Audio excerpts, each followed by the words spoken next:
நீரிழிவு நோய், டயபெட்டிஸ் மெல்லைட்டிஸ். நீரிழிவு நோய் என்பது இரத்தத்தில் உள்ள சர்க்கரை, குளுக்கோஸ் அளவு நீண்ட காலமாக அதிகரித்து காணப்படும் ஒரு நீண்டநாள் நோயாகும். இந்த நோய் இன்சுலின் ஹார்மோன் குறைபாடு அல்லது அதன் செயலிழப்பு காரணமாக ஏற்படுகிறது. இன்சுலின் என்பது கணையத்தில் பான்கிரியாஸ் உற்பத்தியாகி இரத்த சர்க்கரையை செல்களுக்குள் கொண்டு சென்று சக்தியாக மாற்ற உதவுகிறது. வகைகள். வகை 1 நீரிழிவு இன்சுலின் உற்பத்தி மிகக் குறைவாகவோ இல்லாமலோ இருக்கும். பெரும்பாலும் இளம் வயதில் காணப்படுகிறது. வகை 2 நீரிழிவு இன்சுலின் உற்பத்தி குறைவு அல்லது இன்சுலின் செயல்பாடு குறைவு.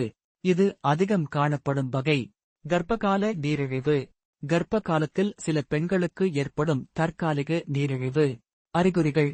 அதிக தாகம், அடிக்கடி சிறுநீர் கழித்தல், அதிக பசி, உடல் சோர்வு, எடை குறைதல், காயங்கள் தாமதமாக ஆறுதல், பார்வை மங்குதல்.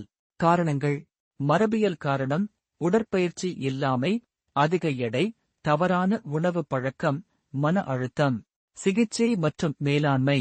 சீரான உணவு கட்டுப்பாடு, சரியான உடற்பயிற்சி, மருந்துகள் அல்லது இன்சுலின் ஊசிகள், இரத்த சர்க்கரை அளவை முறையாக பரிசோதித்தல்.